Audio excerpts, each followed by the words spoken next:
Hello and welcome to the program, everyone. I'm Layo Adegoke.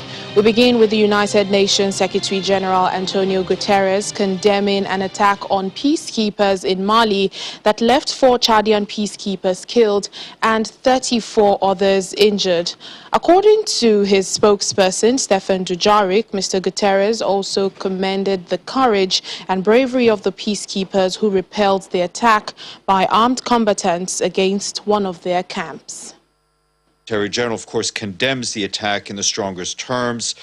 He also commends the courage and bravery of the peacekeepers who robustly repelled the attack by armed combatants against one of their camps.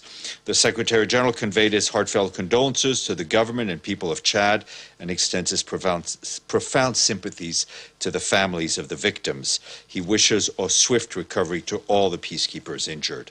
The Secretary General recalls that attacks that target peacekeepers may constitute war crimes under international law and that sanctions can be applied against those responsible.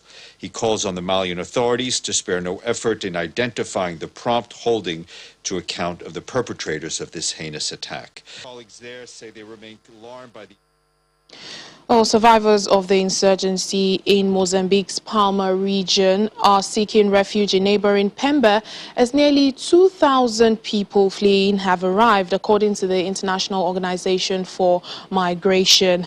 And more are believed to be on their way to Pemba. On Monday, Mozambique's military says it had regained full control of the coastal town of Palma, more than a week after it was raided by militant Islamists. The situation is taking its toll on the host community of Pemba, especially for this particular person, Peter Nguela, a family man trying to make a living for himself and his family. Take a look. Peter Nguela used to have trouble supporting his family of 3 on his consultant salary. But since Islamic State-linked insurgents attacked a northern Mozambique gas hub town last month, he has 7 more mouths to feed. Hundreds of people fleeing ongoing hostilities in Palma have been pouring into Pemba, a port city around 250 kilometers to the south that was already bursting with people displaced by previous rounds of Islamist violence and a deadly cyclone in 2019. Nguela's sister, nephew, and their spouses and children found a place in his 2-bedroom home. But he's not sure how long he can support them. I used to buy 1 sack of rice, but now I must buy 2 sacks. 1 kilogram of fish now isn't enough. I have to buy 2 kilograms. His relatives arrived with only the clothes on their backs, so he also had to buy them clothing and blankets. Nearly 2,000 people fleeing Palma had arrived in Pemba as of Saturday, April the 3rd. According to the International Organization of Migration, many more are believed to be on the way. Palma was once considered a refugee for those fleeing Islamist violence elsewhere in Cabo Delgado province because of its proximity to gas projects worth $60 billion. Insurgents have stepped up attacks in the province over the past year, taking over entire towns for days and sometimes weeks at a time. According to the UN humanitarian agency, Pemba, in 2017, a city of just over 200,000 people, saw its population swell by almost 3/4 by February, including 7,400 people who arrived in the space of a week in October. Well, let's head to one of our top stories for today, coming from Sudan, which has declared a state of emergency in West Darfur state following intercommunal fighting that has left at least 40 people dead and thousands others displaced. On Monday, the United Nations said that at least 40 people had been killed and more than 50 injured after violence broke out on Saturday between Arab groups and the non-Arab Masalit ethnic community in the city of El Jania. According to the UN Humanitarian Affairs Agency, gunshots were heard in the neighborhoods of Hay al-Jabal and al-Jamarik on Monday afternoon. The security situation remains tense in the town as both sides mobilize their forces.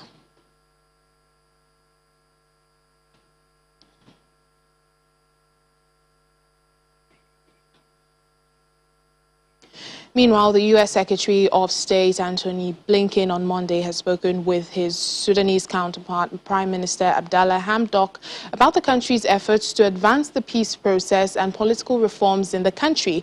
Mr. Blinken welcomes the recent signing of the Declaration of Principles with the Sudan's People Liberation Movement, North, one of the two remaining rebel groups that have not signed a peace deal with the government. The March 28 deal committed to integrating the rebel forces into the Sudanese military at the end of a transitional period, and also agreed on the separation between religion and the state. On Monday, Mr. Blinken and Mr. Hamdok also discussed negotiations related to the row over Ethiopia's dam on the Nile, plus the commitment to reduce tensions over the Al-Fashaga border area, whose ownership is disputed by Sudan and Ethiopia. We have joining us now security analyst David Otto for more on this. Thank you, Mr. David Otto, for standing by. I was asking, so many people are questioning why it took around 10 days for the military to regain full control of Palma. On Monday, the military said it had reclaimed that city. Some are saying it's as a result of, government forces struggling to contain this insurgency. What do you think?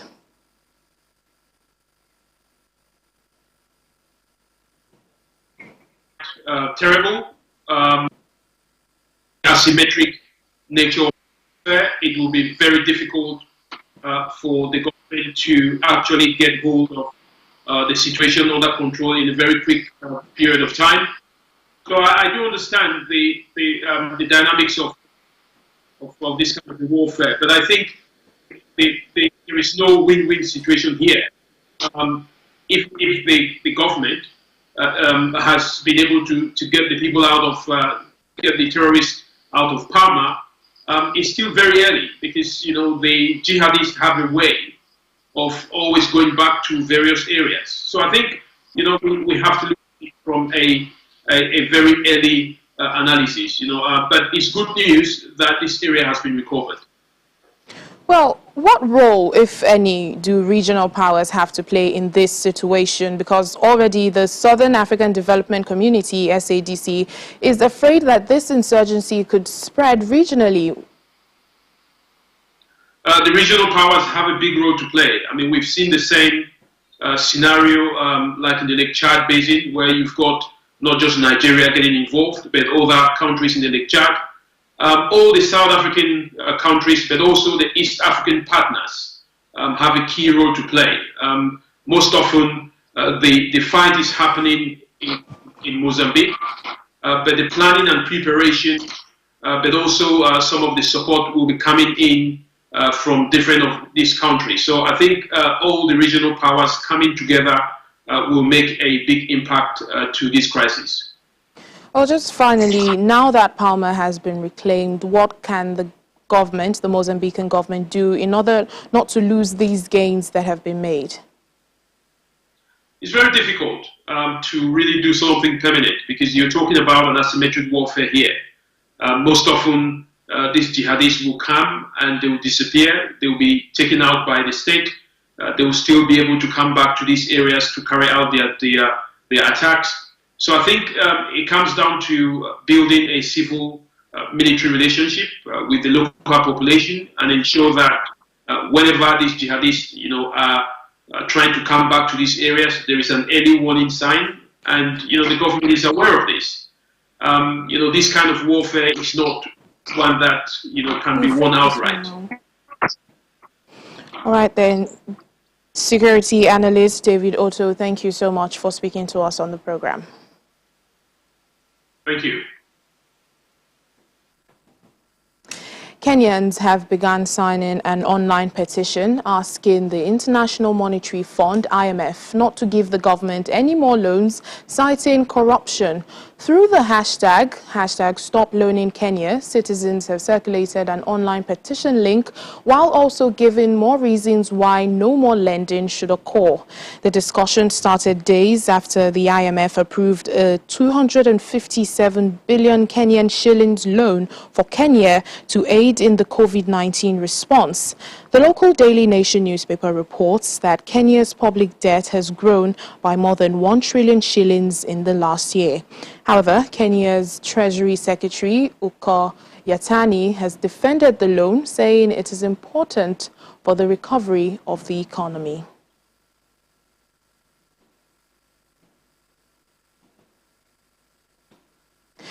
Well, as part of protection services provided to refugees and asylum seekers in Libya, the UNHCR and its partners are providing free reproductive health services for pregnant women and new mothers, as well as referrals to secondary health facilities for delivery. Libya hosts about 44,000 refugees and asylum seekers, both without Libyan ID and other documents. Many struggle to access public healthcare services. Tariq is just 12 days old and is already a refugee living in Libya. His parents from Eritrea brought him to this community health center. The health facility is run by the United Nations Refugee Agency, UNHCR. As part of services provided to refugees and asylum seekers in Libya, UNHCR, through its partners, the International Rescue Committee, IRC, provides reproductive health services free of charge for women who are pregnant or have just given birth. Rama, Tariq's mother, had a complicated delivery, requiring surgery in hospital during her first birth. The pregnancy was difficult. The doctor saw me for regular checkups and gave me medicine. She really helped me. Whenever I came here, the doctor checked my health and that of my baby, and we're both fine. Libya hosts about 44,000 refugees and asylum seekers, but without Libyan ID documents, many struggle to access public health care services. On average, the center provides free antenatal care to about 40 women every month. Many women come here to get follow-up with antenatal cases and gynecological cases, because many of them they have no access for a public hospital, maybe because of security issues, and the places are so far from them. Rama says baby Tariq has brought the family joy after the year of torture, detention and hardship they face back home. The Ethiopian Foreign Ministry says Eritrean forces have started withdrawing from the Tigray region in northern Ethiopia, following mounting reports blaming the Eritreans for human rights abuses, including rape, looting and killings of civilians since last year. Thousands of people have been killed in the conflict. Hundreds of thousands have been forced from their homes, and there are shortages of food, water and medicine in the region.